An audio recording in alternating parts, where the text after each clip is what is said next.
to Progress in San Diego.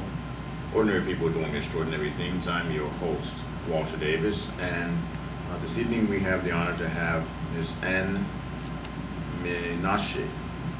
Right. Okay, I want to make sure I said that right. And she's the Green Party candidate for California Secretary of State. Correct. Well, welcome to the show. Thank you very much for inviting me. Great, great. So tell me a little bit about your background. Well, I've been a civil rights attorney for over 30 years. I presently work in the field of disability rights, which is a real passion of mine. I've been a political activist in grassroots movements for most of my life. Starting in college, I've struggled for peace and social justice and equality. Throughout my life, I've been president of a union when I was working for legal aid.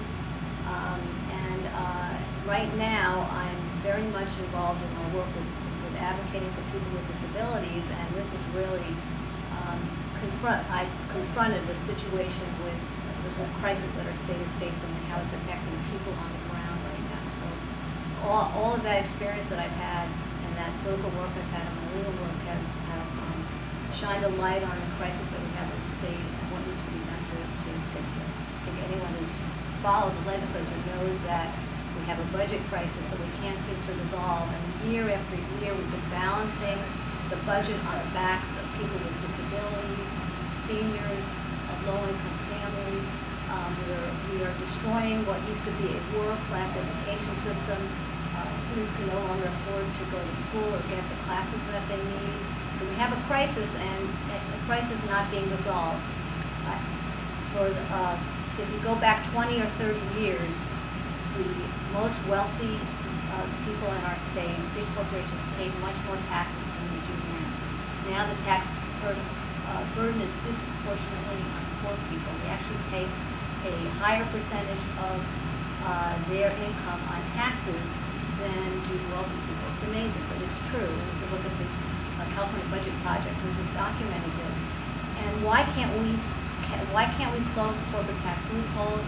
Why can't we raise the revenues we need to have a decent state, to have a state that has quality education, that takes care of its poor, that takes care of children, that provides health care? Why can't we do that? Why are we taking food from seniors? Why are we taking health care from people with disabilities and the services they need to live in the community? Why are we doing all those things? Why are we not taxing the people that have the money? And the reason really is the dysfunction in our electoral system, which is corrupted by money. The fact that corporate donors, depending on corporate donations for campaigns, corporate lobbyists have made it impossible for actions to be taken that need to be taken in order to fix our state and make the state a place that we're all proud to live in. And so that's why the Secretary of State office is so important, because we're talking about elections. We need to reform our election system in some major ways. We need to have publicly financed elections. We need to have instant runoff voting so that people can rank their choices, and there will be no spoiler. If you like the Green Party the best, which I hope you do, you could vote number 1 for Greens, and you could have number 2 for your lesser evil. That basic reform would allow third parties to have a voice. Proportional representation. Most places in the world have proportional representation systems that allow a whole range of views to have a place at the table. And we want to have a whole range of views to have an opportunity to have a place at the table. So all those things will allow for more independent, non-corporate candidates to have a chance to be heard and to be elected, and can help solve the problems that our state is facing. We can have an equitable tax system where the wealthy pay their fair share of taxes, we close the corporate tax loopholes, and then our citizens, the people who live in California, can be taken care of. Well, that's quite a lot. Now, I want to talk about the Green Party and what the Green Party stands for, but first, you mentioned something about corporations. Now, correct me if I'm wrong, but recently there's been some legislation passed that allows corporations to have the same power as individuals and also have unlimited contributions to political campaigns. There's actually a Supreme Court decision that said that corporations were people, which is absurd. If they're people, then we should be able to buy and sell them, right? I mean, we shouldn't be able to buy and sell them. Buy and sell stock. They're not people. It's an absurdity to call corporations people, and that the way they talk, speech, is money. But some of us don't have money, so we have less speech. I don't think that society should be $1, one vote. It should be one person, one vote. And so this is a very, very bad court decision, and it can't be, because it's a Supreme Court decision, it can't be overturned by Congress or anything like that. We would need to have a constitutional amendment, which I support having a U.S. constitutional amendment to fix that decision. But in the interim, the best thing we could do is to have publicly funded elections, to have taxpayer dollars allowing candidates to have money so that from the government's money to run against each other and have an equal playing field that isn't corrupted by the influence of corporate donors. Well, perfect. Now, I heard you say some very key things for me, and that was human rights, equality, social justice. What are some of the things that the Green Party stands for? Yeah. We stand for environmental justice. We stand for equality. We stand for electoral reform. We stand for grassroots democracy.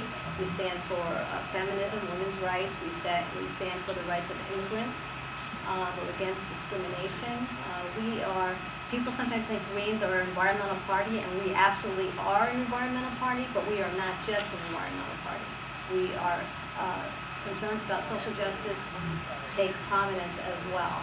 And we support unions, we support labor rights, all those things. Perfect. So, why do you think people should vote for the Green Party then?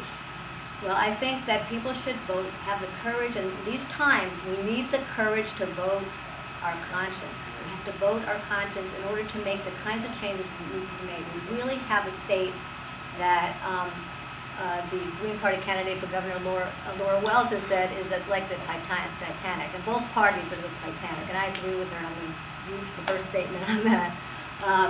And so we need at this point in time particularly to have the courage of our convictions to vote for what we believe in so that we can make the kinds of fundamental changes that are needed so that we can have a state where everyone has health care, everyone has jobs, everyone has a living wage, everyone has the basic necessities of life and has opportunity for an education.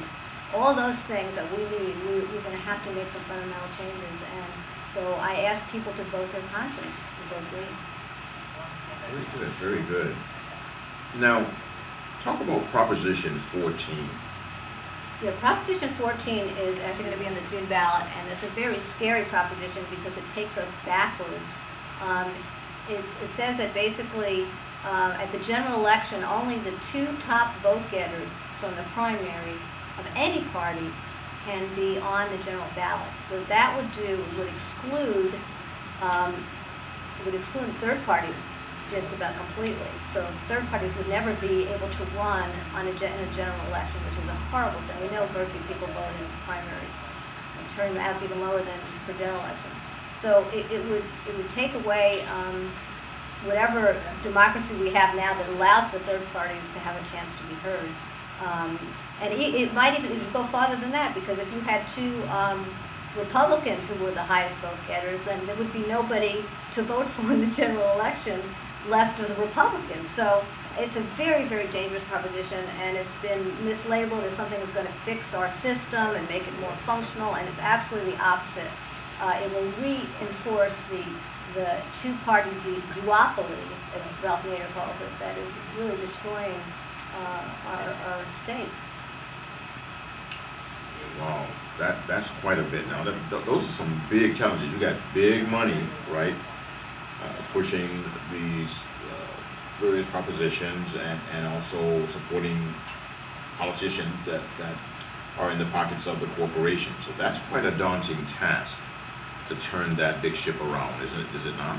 It is, but just like the late Howard Zinn, the historian Howard Zinn, who told us that ordinary people can change society, and that, in fact, is the only force that ever has changed society. I have faith that we can do it this time as well, and we can turn around this state and this country. So it seems like you're a person that's really concerned about justice, about human rights. I heard you talk about feminism, women's rights. Where do you stand on men's rights? I stand for human rights for everybody and for equality for everybody.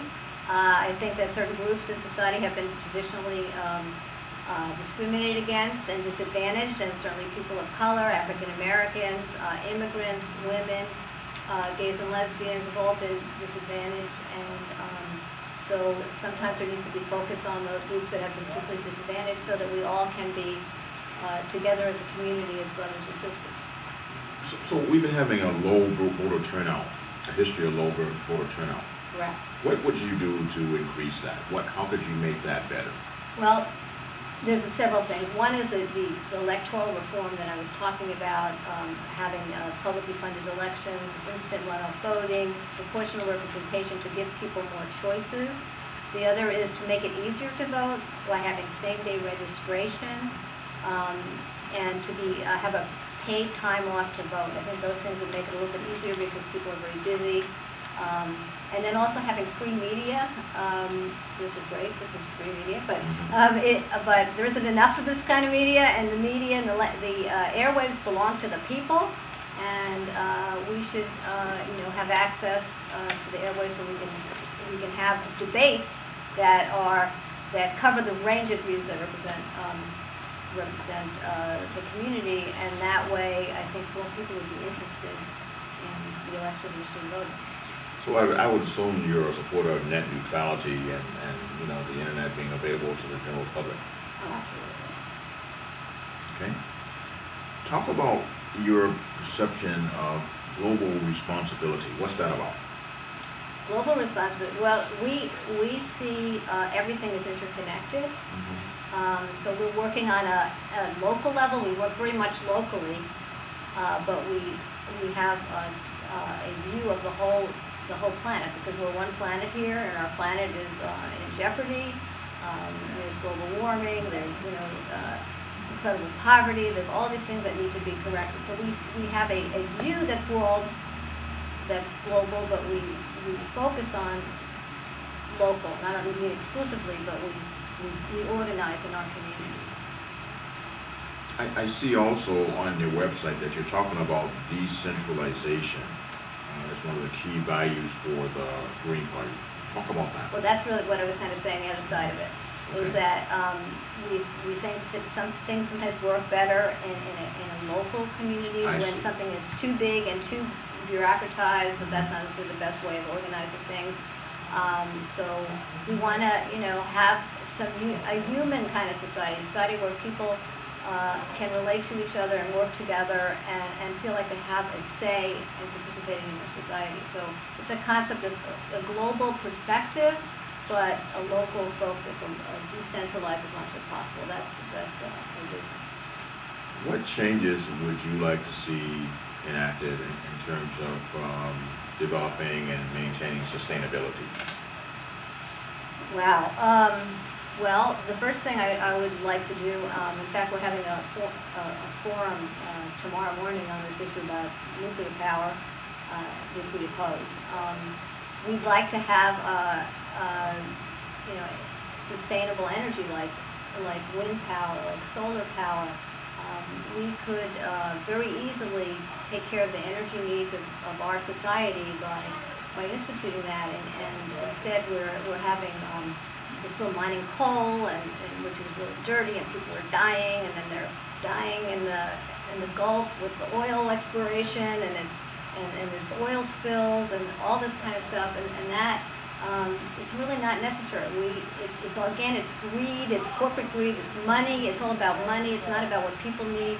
It's not about what kinds of alternatives really work better, which sustainable energy would be what should be done.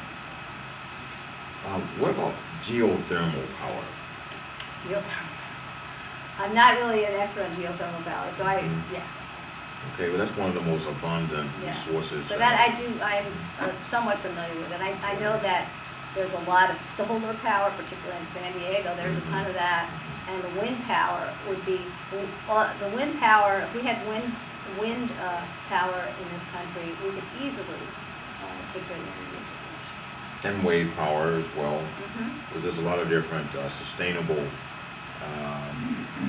power sources that we're not tapping into. As you Absolutely. mentioned, the solar power issue in Southern California is simply amazing that we have no mass transit system here Oh, right, to speak absolutely. of. Right. And we're not tapping into the solar power, which could be a lot of jobs for people, Right, and it exactly. can also assuage the deficit that we're facing now and things of that It nature. is all boils down to the fact that money runs the system, that the two parties are corrupted by corporate money, and that we need a party independent of corporate money, which represents ordinary people, working people, grassroots people, that can make these kind of changes and make our electoral system more democratic so that we can make those kind of changes.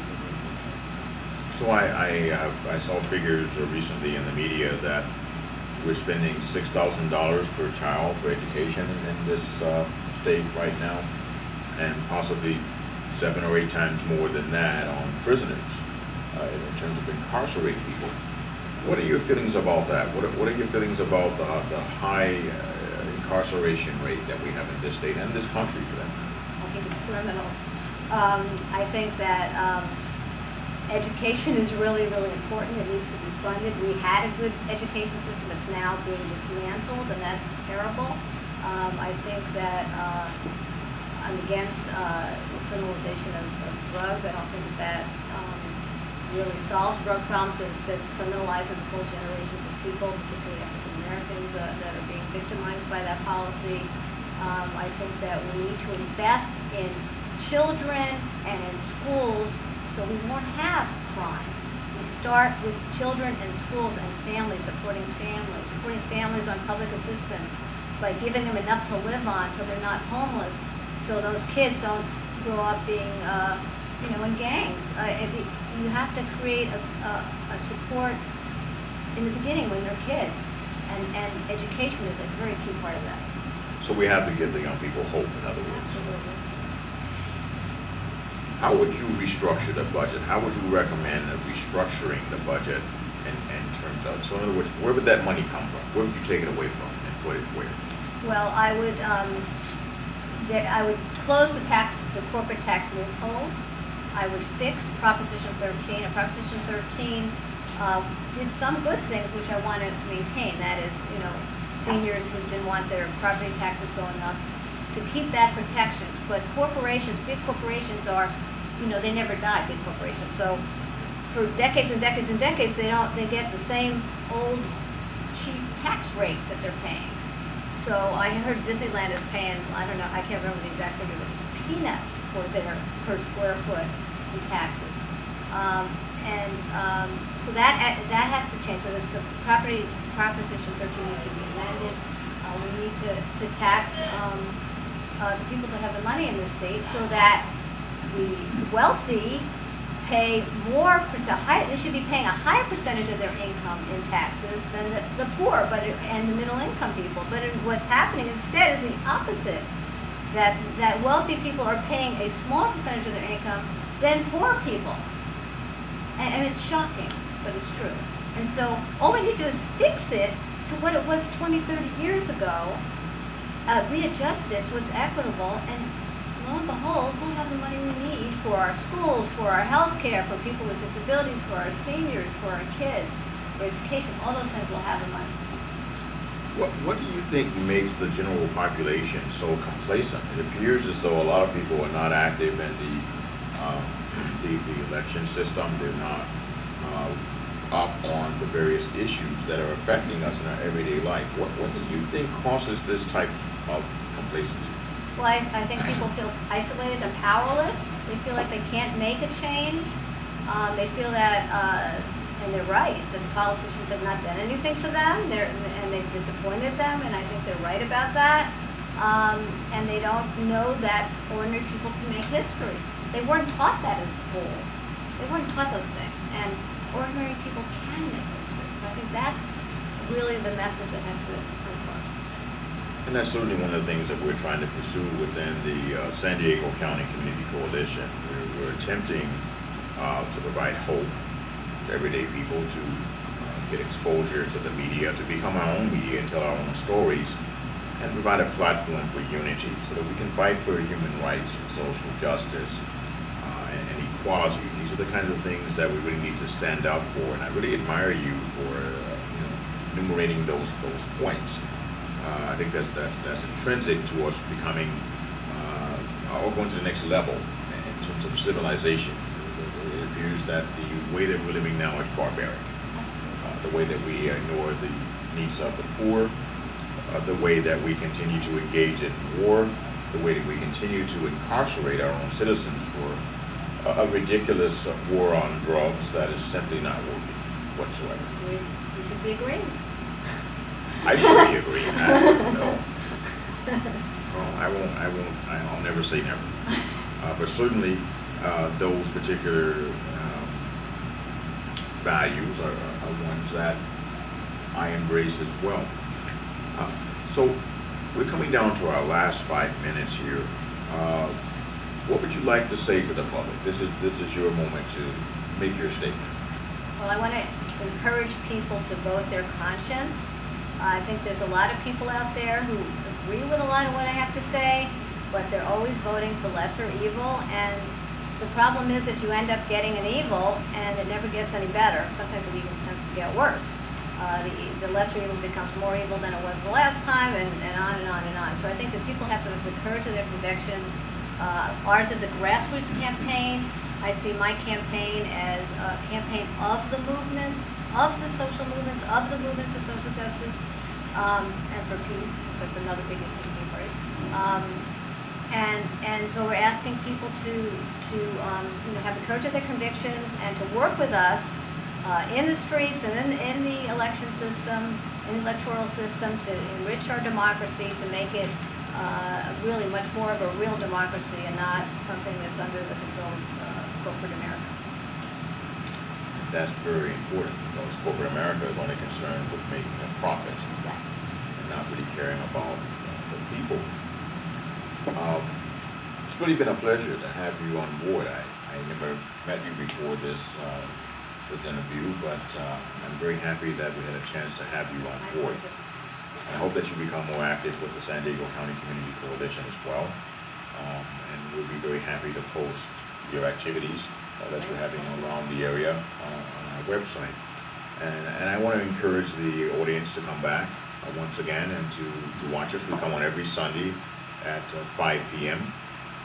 We have several other television shows that come on Sunday at 6 p.m. We have Elise Smith Cooper's show, Community Issues, A Tapestry of Concerns.